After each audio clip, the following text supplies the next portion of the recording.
Well, I don't know if you do an intro or do you make an announcement? Good evening. My name's Walter Scott. I'm a trustee here at the Historical Society. This is our first lecture for the fall honor series. And Max Kane, he's going to speak about the Civil War. Oh, that was quick. Thank you.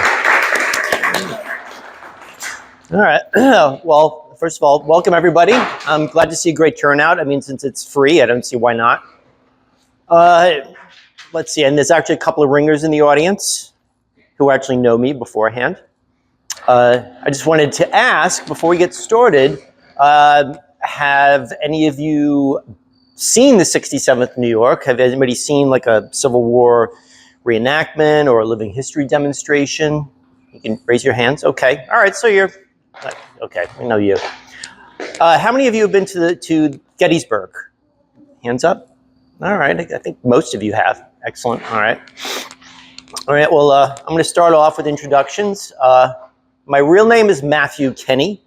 My nickname is Max, and to make it even extra complicated, my pen name is MX Kane. And I am a self-published author of a novel called Period Rush: Tales of the Fighting 21st. And even though it is in 3 volumes, it is actually one story. But before I get into the book itself, just a little bit more about who I am and what I do. I have been a Civil War reenactor, or we like to say Civil War living historian, for almost 24 years. I am a member of Company K, 67th New York Volunteers, also known as the 1st Long Island Volunteers. And we are a federal infantry unit based in Sayville, in the Grange. Has anybody been to our Grange event? Okay, well, yes. All right, I know you.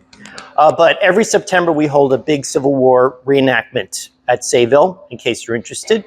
But I've taken all of the knowledge that I've had since joining the 67th, and I've spun a tale about 7 Civil War reenactors from today, who actually in the first volume, they find themselves, they're at a Civil War reenactment, a grand reenactment of the Battle of Gettysburg. And they are all from different walks of life, different classes, different races, different genders. And the first novel is about the hobby itself. It's about Americans, our relationship with history, what drives us to actually put on a uniform and reenact these battles. And it's about their relationships with each other, but then towards the end, it starts to get a little bit darker. Because at the end, they run into a gentleman named Silas Gray, who invites them to his hotel room after the reenactment, and after being given shots of absinthe. Does anybody know what absinthe is? Anybody drink it? You shouldn't, because it's legal. But they wind up in June 29th, 1863. They've been hijacked, and they are now forced to live the actual Battle of Gettysburg. But I'll get more into that. But here's the cover. It's available on Amazon. And this is us. This is our unit, the 67th New York Infantry. And thankfully, this pointer works on screens. Now, the Grange is a 12-acre park in Sayville, Broadway Avenue and Montauk Highway. It's sort of like a mini Bethpage. Well, actually, it's sort of like Smithtown, where they've saved a few historical buildings. And the town of Islip graciously allows us to use this for our monthly meetings and drills. And over here, this is our unit at the 155th anniversary of the Battle of Gettysburg. And we pull out all the stops for that one. That's our website, in case you want to visit. And there's only 10 slides, okay? Just to put you at ease, so there's only 8 more after this. So no death by PowerPoint here, okay? And a little bit about Civil War reenactors and what we do, because obviously the stereotype is that we're all a bunch of drunks running around with guns, but we're not always drunk, and there's no drinking at Civil War reenactments. And our mission is education preservation. We are incorporated as a nonprofit in New York State. We actually have a charter from the Board of Regents. And we also have public charity status as a 501c3 with the IRS. We've donated over 25 grand to the American Battlefield Trust to save battlefields and other historical sites. And our job is to keep alive the spirit of the men who fought in the original 67th New York, make sure that's not forgotten.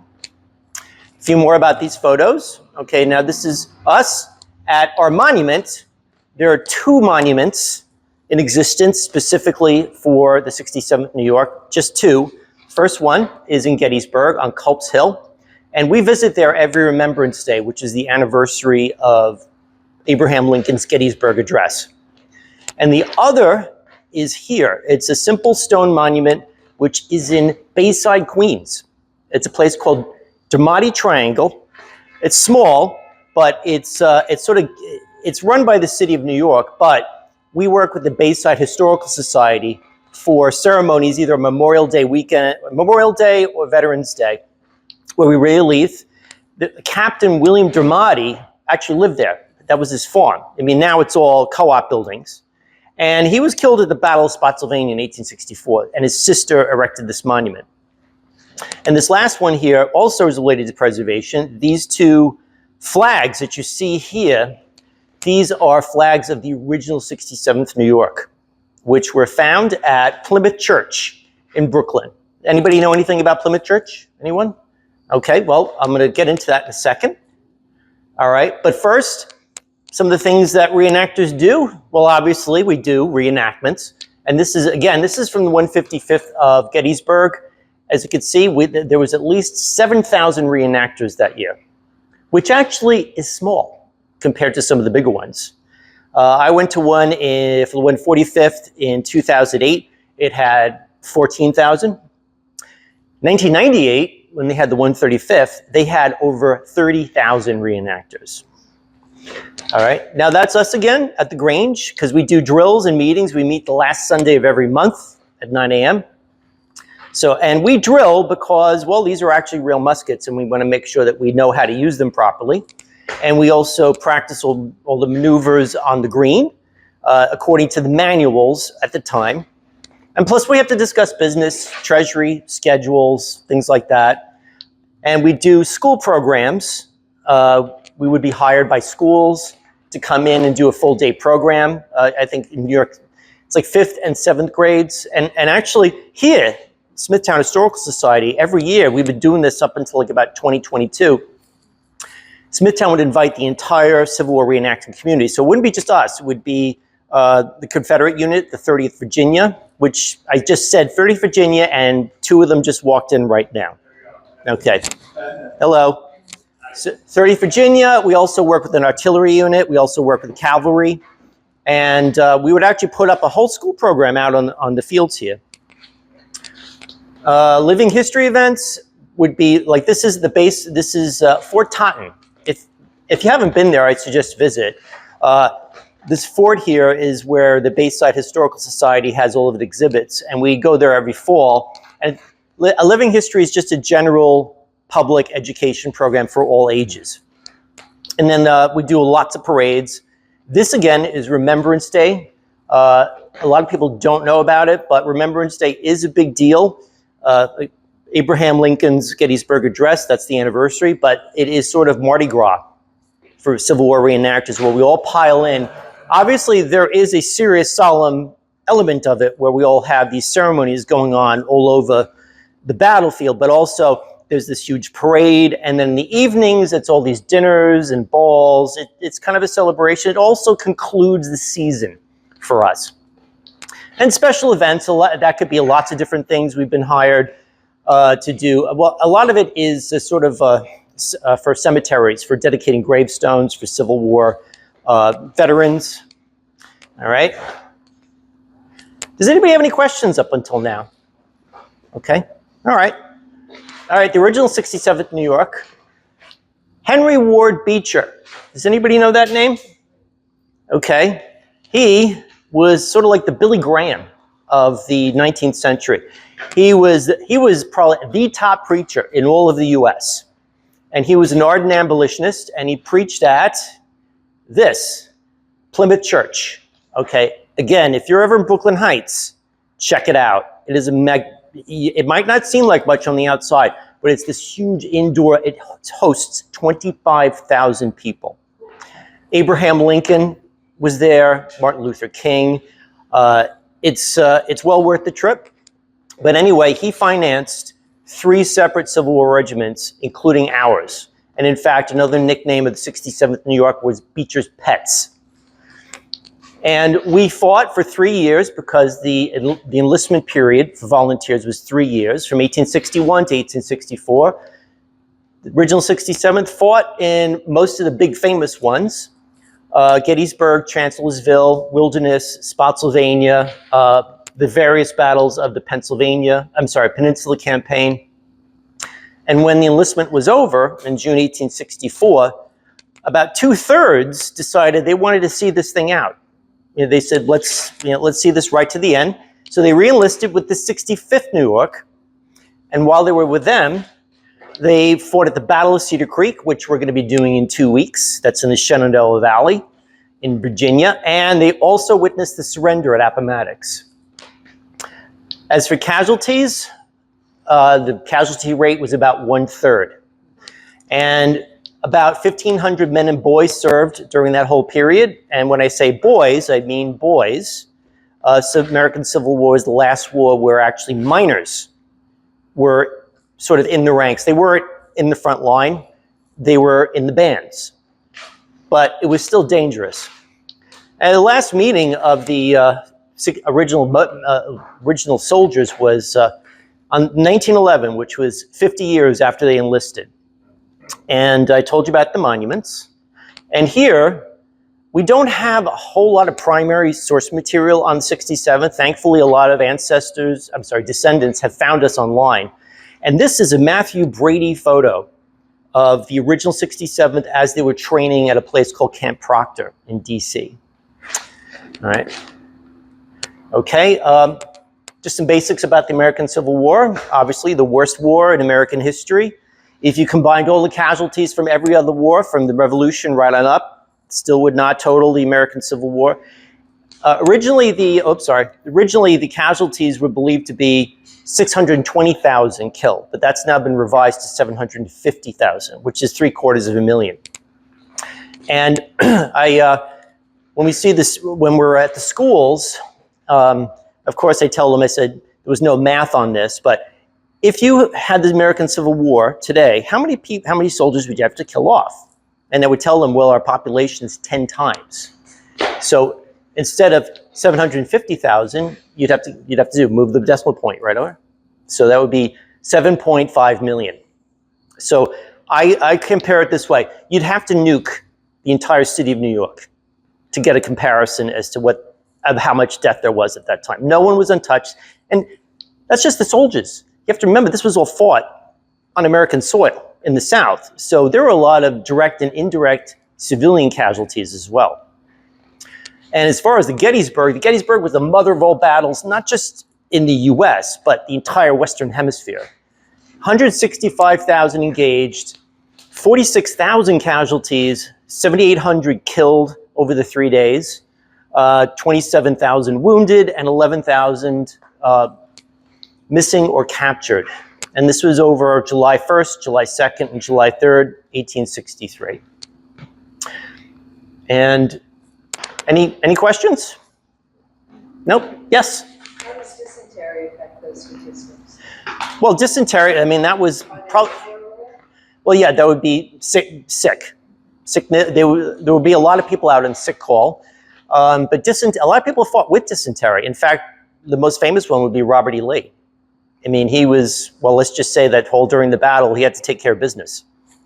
But dysentery, that was a chronic ailment that nearly all the soldiers had at that time. Because you got to remember, and I always bring this up, 2/3 of the casualties of the Civil War were not from the weapons. It was disease. Because this was right before germ theory had really come out. Now, we all understand the connection now between microbes and diseases that back then it didn't. So nothing was sterilized. So everything, there was no clean instruments. There were no clean sutures. So everything was opened up to infection. I mean, there certainly was no hygiene in the way that we would understand it now to prevent something like dysentery. So those statistics reflect those other casualties from. Casualties, yes. Okay. Well, then I guess I'll just go right into the story itself. Let's see. Just want to see how I'm doing. All right. Oh, not bad. All right. As I said, first book introduces the main 7 characters. And I want to thank a fellow Civil War reenactor who some of you know in the audience is Kevin O'Malley. He lives in Delaware now, but he was a reenactor here with us on Long Island. He did these beautiful watercolors because, let me tell you, I learned a lot about self-publishing, and hiring an artist is not cheap. So I went to a friend, and he did for a lot cheaper. But he did these beautiful watercolors. I gave him a description of all the characters. All right, I'll just go in order. All right, this gentleman here, his name is Daniel Quinn, and he is a customs officer, and he comes from Portland, Maine, although actually he was a Boston City cop. This gentleman here, his name is Nicky Koskoff, and he's from Brooklyn, and he's a journalist, and out of all the bunch, he's not a reenactor. You could say he's sort of like the everyman in this story. All right. In fact, he doesn't really particularly care for the hobby itself, but he's been kind of suckered into it by his best friend standing right here. That's Zachary Taylor. He's from Georgia. And the two of them are about the same age, 29 years old. They've been friends since college, best buddies. And he is the complete opposite. He's an idealist. He's a historian. He's a teacher. And he says to his friend, I said, well, we have this big reenactment. Why don't you join us? And Nick is like, I don't know, this just sounds like a bunch of bullshit. And so anyway, Nick says, okay, I'll make you a deal. I'll go and do your hobby if I can write about it. And so they all agree, okay, all right, you can come out with us for the weekend and write your story. And as long as it's not insulting to us, you go ahead and publish it, do what you want. So he agrees, and he dons the uniform. This gentleman here, okay, this is William Grant. He's from LA, okay? He's black, and he is an Army officer, works for the genuine U.S. Army. Okay, he's a sort of early 50s, and this is his good friend, Elizabeth Sanchez. She's from Chicago, but she used to be in the Army and used to be his subordinate. There's actually quite a few women in the Civil War reenacting community, especially in the cavalry. All right, this gentleman here, his name is Virgil Harlan. He is from Texas. He grew up on a farm. He is pretty working class, but he is a computer technician. And let's just say these two had a history together, but not anymore. Virgil is a family man, married. He has 2 kids. And this last guy over here, his name is Jesse Lee. And he's from Virginia. He is a surgeon. And you could say he's sort of the aristocrat of the group. And he's a general. All right, so all very different people. And that's why with this first one, I wanted to teach everybody about our hobby and also about all the different people that you will meet when you're participating in this hobby. The only thing that we have really in common is just a love for history. All right. Now, like I said, at the end of it, it goes, I like to use the comparison of Twilight Zone, where they all want to understand what it's like to be a Civil War soldier. So a gentleman comes by and makes that dream happen. And that leads us to the second book, which I call Conscription, which is just another name for draft. So unwillingly, they are sent back to June of 1863. And this book covers the 2 days before the battle. And it's how these two sets of people these two groups have to adjust to life in a New York regiment and a Georgia regiment. So after they're drugged and they wake up, they're in 2 separate groups, completely separated. You have Virgil and Zachary. they're off on one field. They're given entire uniforms, Confederate uniforms. They're given new accoutrements. They're given instructions. And the same thing is going on over with the Federals. You're going to have Nick, Daniel, William, Elizabeth, and, ironically, Jesse. They all wake up wearing blue, and they're given the same directions, same accoutrements, and everything is emblazoned with the number 21. And each group is given this. All right? They're given this flag. It's a little large for what is actually in the story, but anybody want to have an idea what this means? The 21st? They both have to fly this flag, but when you read the story, no spoilers, you'll find out. So they're given maps, and they follow the maps after they wake up, and that's when our Federal friends wind up with the Gotham Rifles, a New York regiment, and our Confederate friends wind up with the Georgia group called the Chattahoochee Hornets. And these first two, this second volume is all about them having to become real soldiers. You could say it's like a culture clash. And not only is it about them adapting to the 19th century, I also wanted to see what would be the reaction of 19th century soldiers by the presence of these strange folks entering who are not quite like them. All right.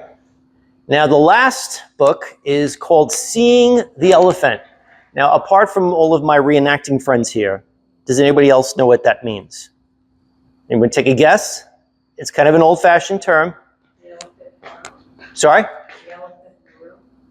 The elephant in the room? They probably wish that was the case. Seeing the elephant means seeing battle. If you saw the elephant, that means you were actually tested in battle. So this last book is the 7 of them having to survive all 3 days of battle. And as you can see, this is the after picture that my friend Kevin painted. Now, in the first one, they were all kind of clean and happy. Now they're really not so happy. And you can see here, Nick and Zach are flying their flags, and it's a little small for all of you to see, but all the insignia says 21. So here you go. You have Zach and Virgil. They're wearing Confederate uniforms while the rest of them are in Federal. And as you can see, Elizabeth, they're not going to allow Elizabeth to fight in the ranks. I mean, we might do that today in a reenactment, but not back then. So what are they going to do with her? What is she wearing? They make her a nurse. As far as Jesse's concerned, when they find out he's a surgeon, they immediately stick him into the hospital. So while these guys are fighting at the front line, they have to deal with a whole other nightmare. All right, and at the end of it, well, you'll just have to find out what happens to these 7. Do they make it back? And there you go. This is a price list. I have them here on sale because I can buy these at cost from Amazon. So $10 a piece or $30 for a full set. And they are available on Amazon. It's still reasonable. But if you buy them here, you get my signature. So this way, you know, when I'm rich and famous and I can't be bothered doing any of these things, you have something valuable to pass on to your kids. And I think with that, wow, geez, 24 minutes. I got through this a lot faster than I thought. But I think that's a mercy to all of you. So I like to do these things kind of open-ended anyway. So if anybody has any questions, has anybody even read it? Ah, okay.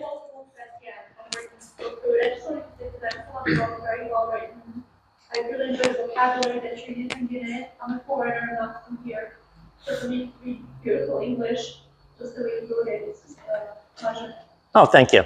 She's not a plant. All right. All right. Yes. When they went back in time, did they find that the manual of arms that they had learned was consistent with what they were doing in the 1860s? Yes, actually, one of the things that the real soldiers find out when they do meet them is that kind of superficially, they do kind of match. Like they do understand the movements, the manual of arms. But there's actually one scene which kind of throws them off where they decide to put them through a little drill and to actually load and fire. So they pull out from their musket box and they have it dangling over and they see a real bullet.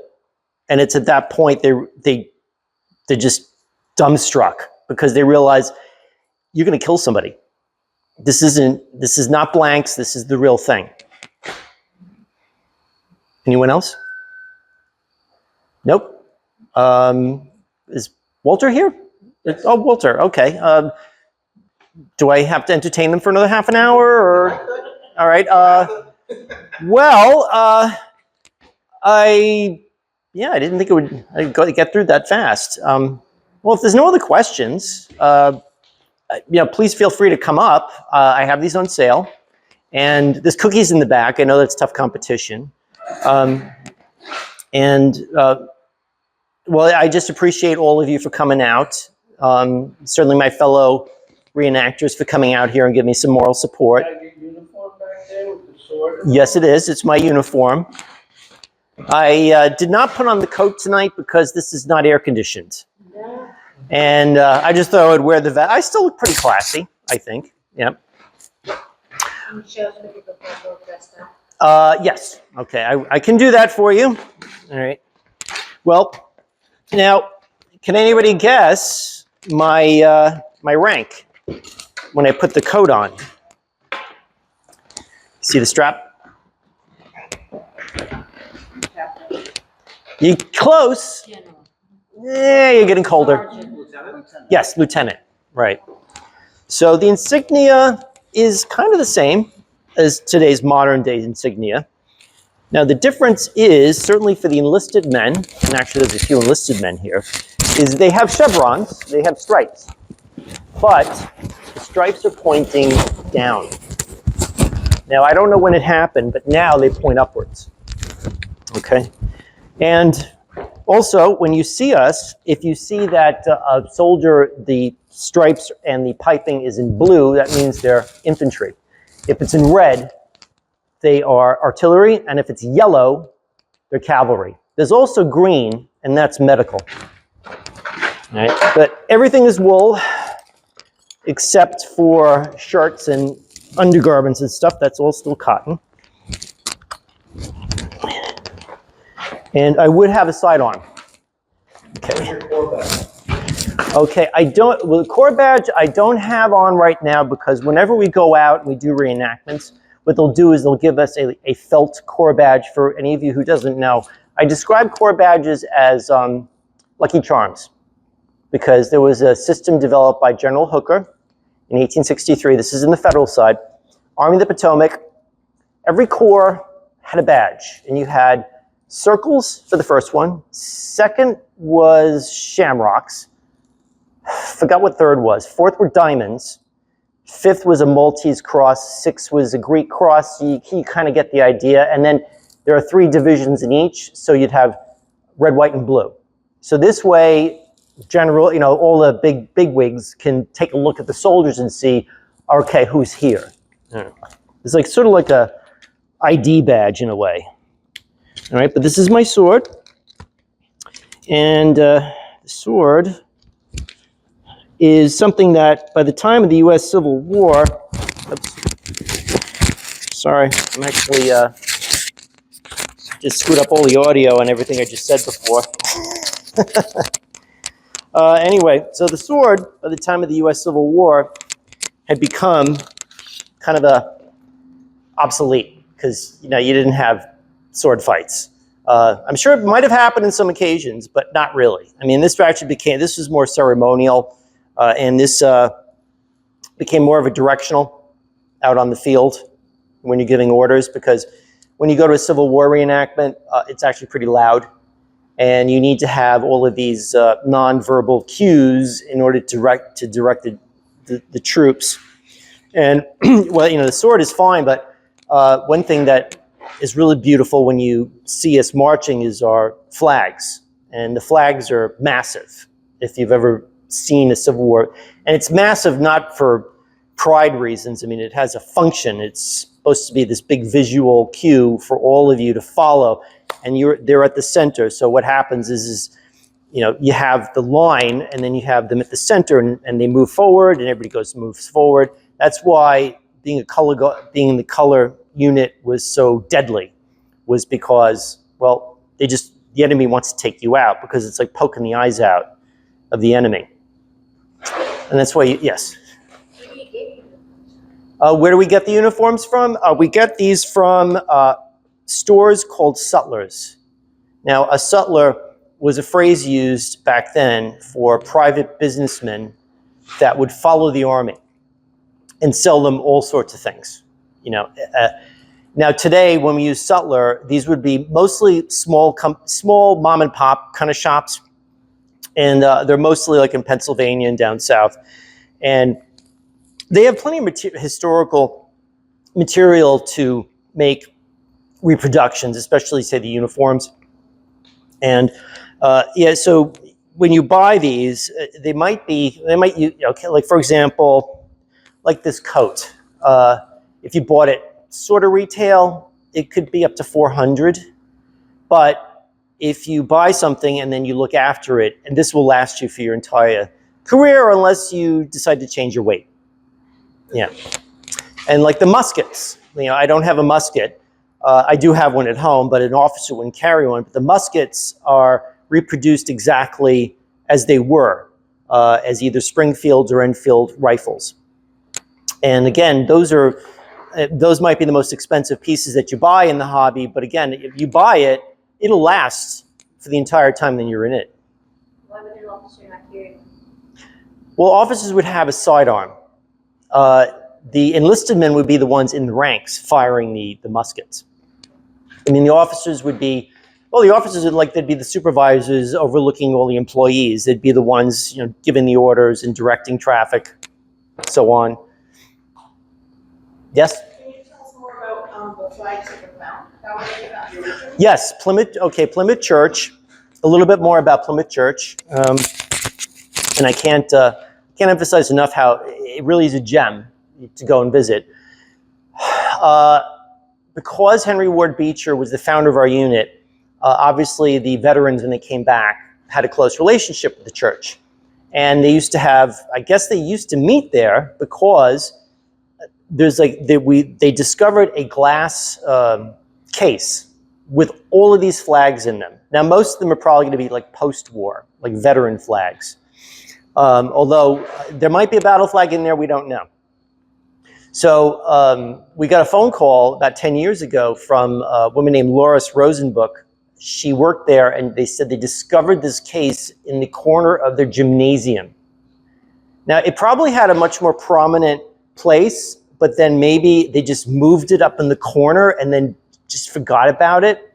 So they found it, they called us because we're the 67th, and it took a while, but like 4 years later, we opened the cases.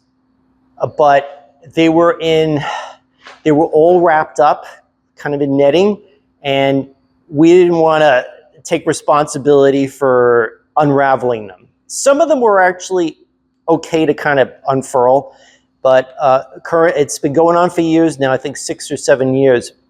They're dealing with a preservationist right now in the hopes of maybe, because you need to do this the right way. I mean, and these preservationists, they charge quite a bit of money.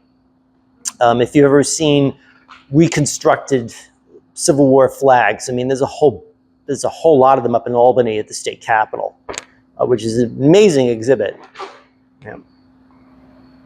Anyone else? Okay, well, please come forward, meet the author, buy my book. Yeah. And thank you all for coming out. I appreciate it. Yeah.